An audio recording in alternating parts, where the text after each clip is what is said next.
It's time to refocus and rebuild the alternative. And I'm talking about NXT.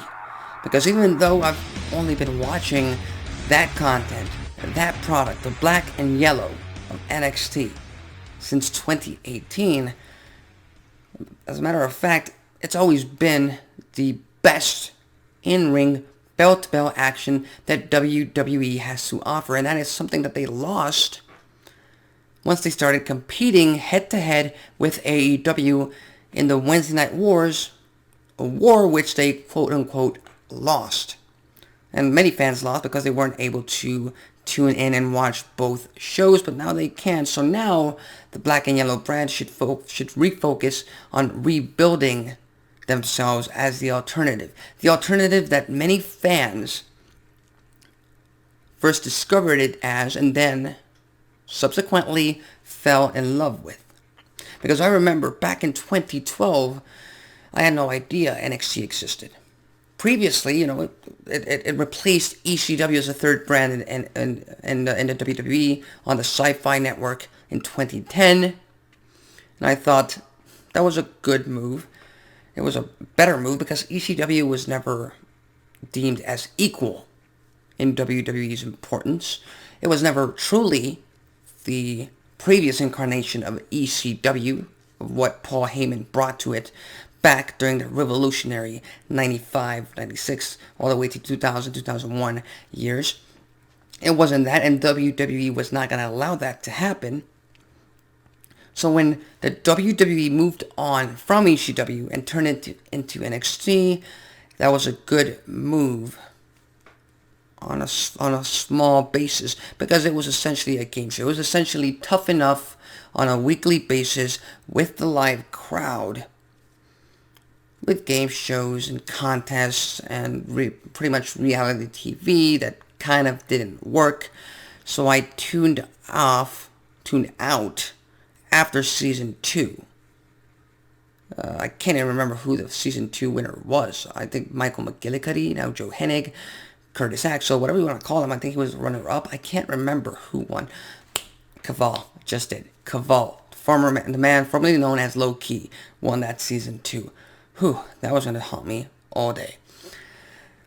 So once that happened, they reformed NXT in 2012 into the developmental brand. We got introduced to Seth Rollins, to Roman Reigns, to Dean Ambrose, to Big E Langston, to Bo Dallas, and to many, many more superstars that had been floundering in developmental in FCW as a part of the FCW brand, which did not work. And slowly but surely, NXT started building up momentum. They started acquiring bigger and bigger names. Sami Zayn, Kevin Owens, Samoa Joe, Shinsuke Nakamura. They all came down to developmental, to NXT, and they got people's expectations up.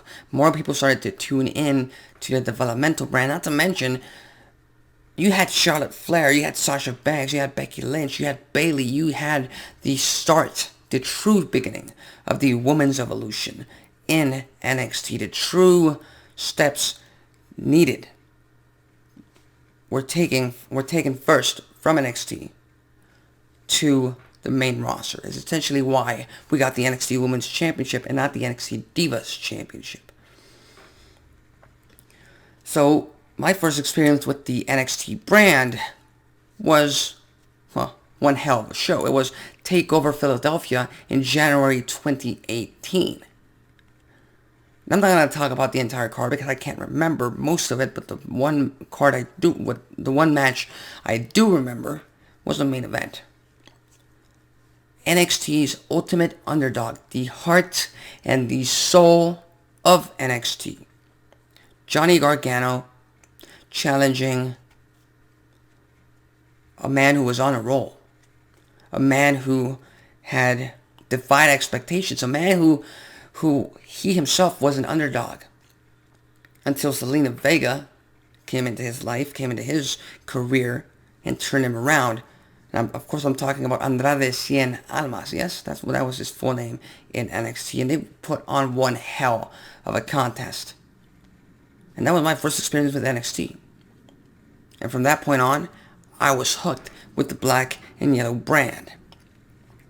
And I watched it every week as I regularly do with Raw, with SmackDown, with Impact Wrestling. And I started to catch on with NXT, and I started to really embrace my fandom for the brand.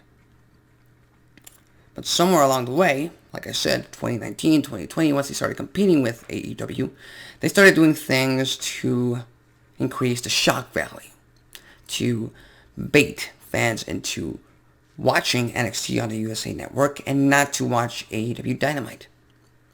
They still kept most of their great in-ring action, and they started creating moments that meant more. But something was lost. They started to focus too much on, well, if AEW is doing this, we should do that. And if Dynamite is pulling this many viewers, then we should be pulling this many viewers. And that's something that hurt NXT. And I know they won't admit it.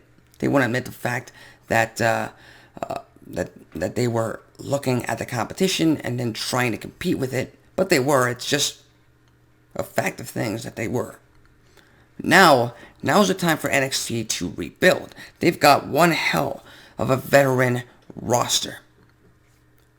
And I'm just going to name 5-6 men that they should really be the cornerstones of the brand going forward.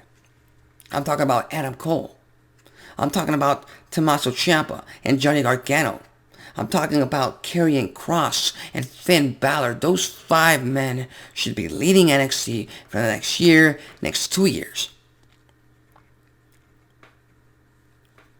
And they should not be getting called up to the main roster because that hurts the NXT brand.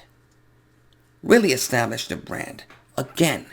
Hopefully, with COVID restrictions lifting, we might get there again because a large part of what made people fall in love with NXT in the first place was the audience reaction, their involvement with the brand. The fact that they attended an NXT show and it was revolutionary. And those 5 men I just mentioned, they can really elevate newer stars. Like our new NXT North American champion, Bronson Reed. Just like Johnny Gargano did just this last week inside a steel cage.